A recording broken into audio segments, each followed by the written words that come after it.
যোৱাকালি আমি সংবাদ মাধ্যমৰ জৰিয়তে দেখা পালো যে AIUDF দলৰ সভাপতি মৌলানা বদৰুদ্দিন আজমল সাহেবে ৰাইজৰ দলৰ সন্মানীয় সভাপতি অখিল গগৈদেৱৰ পত্নী তথা বি বৰুৱা কলেজৰ অধ্যাপিকা ডক্টৰ গীতাশ্ৰী তামুলী ডাঙৰীয়ানীক উদ্দেশ্য কৰি তেখেতে কিছুমান অদ্ভুত মন্তব্য আগবঢ়াইছে।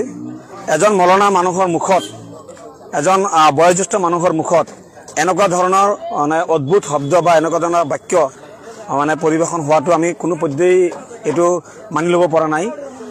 এনেকুৱা ধৰণৰ অশালীন কথা ৰাজহুৱাভাৱে এটা ৰাজনৈতিক দলৰ সভাপতিয়ে তিনিবাৰকৈ তেওঁ সাংসদ হিচাপে নিৰ্বাচিত হৈছিল, দুবাৰকৈ তেওঁ বিধায়ক হিচাপে নিৰ্বাচিত হৈছিল। গতিকে এজন মানে সমাজৰ এজন প্ৰভাৱশালী ব্যক্তি এজনে তেখেতৰ মুখত এনেকুৱা অশালীন মন্তব্য অহাটো আমি কোনো পদ্ধতি গ্ৰহণ কৰিব পৰা নাই। আমি বদৰুদ্দিন আজমল ডাঙৰীয়াক আহ্বান কৰিছোঁ যে আপুনি কিমান নিজ চিন্তাধাৰাৰ মানুহ, এই কথাটো আৰু দ্বিতীয়বাৰ আৰু ৰাইজৰ আগত আপুনি প্ৰকাশ নকৰিব। আমি ভাবা নাছিলোঁ যে বদৰুদ্দিন আজমল ডাঙৰীয়াৰ দৰে ব্যক্তিয়ে এনেকুৱা ধৰণৰ নিজ চিন্তা নিজ কথা ক'ব পাৰিব বুলি। গতিকে আমি তেখেতক সকীয়াব বিচাৰিছোঁ যে পৰৱৰ্তী দিনত গীতাশ্ৰী তামুলী ডাঙৰীয়ানীকেই নহয়, আমি বুজি পাইছোঁ যে এই কথাৰ দ্বাৰাই তেওঁ গোটেই অসমৰ মহিলা জাতিক, নাৰী জাতিক অপমান কৰিছে। গতিকে আমি তেখেতক ক্ষমা খুজিব কাৰণে আহ্বান কৰিছোঁ আৰু এনেকুৱা ধৰণৰ ভুলৰ পুনৰাবৃত্তি তেওঁ নকৰিব বুলি ৰাজহুৱাকে তেওঁ ক'ব লাগে। কাৰণ এগৰাকী মহিলাক আমি সকলোৱে সন্মান কৰাটো উচিত। ৰাজনৈতিকভাৱে কিবা ক'ব লগা আছে, অখিল গগৈদেৱৰ বিৰুদ্ধে কওক, ৰাইজৰ দলৰ বিৰুদ্ধে কওক, বা গীতাশ্ৰী তামুলী ডাঙৰীয়াক লৈ যি বিতৰ্ক চলিছে সেই বিতৰ্ক সম্পৰ্কে যদি তেখেতৰ কিবা ক'ব লগা আছে সেই ধৰণে কথাবিলাক কওক, শালীনতা ৰক্ষা কৰি কথাবিলাক কওক। কিন্তু আজি যোৱাকালি তেখেতে যি মন্তব্য কৰিছে এই মন্তব্য কোনো কাৰণতে এজন সভ্য মানুহৰ মন্তব্য হ'ব নোৱাৰে।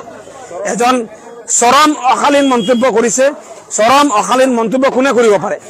যিজন মানুহৰ ভিতৰত মানে সভ্যতাৰ কোনো ধৰণৰ চিন চাপেই নাই। মৌলানা হ'ব পাৰে, তেওঁ ধৰ্মীয় গুৰু হ'ব পাৰে, তেওঁ নিজকে সমাজৰ বহুত ব্যাগম এজন ডাঙৰ নেতা বুলি প্ৰতিষ্ঠিত কৰিব পাৰে, কিন্তু তেখেতৰ চিন্তা চৰ্চাটো কিমান নিম্ন খাপৰ সেই কথাটো যোৱাকালি প্ৰকাশ পাই গৈছে। গতিকে মই তেখেতক পুনৰাই কৈছোঁ যে আপুনি ৰাজহুৱাভাৱে অসমৰ মহিলা সমাজৰ সন্মুখত আপুনি ক্ষমা খোজক যে মই এনেকুৱা ধৰণৰ আৰু কোনো ধৰণৰ বক্তব্য নাৰাখোঁ।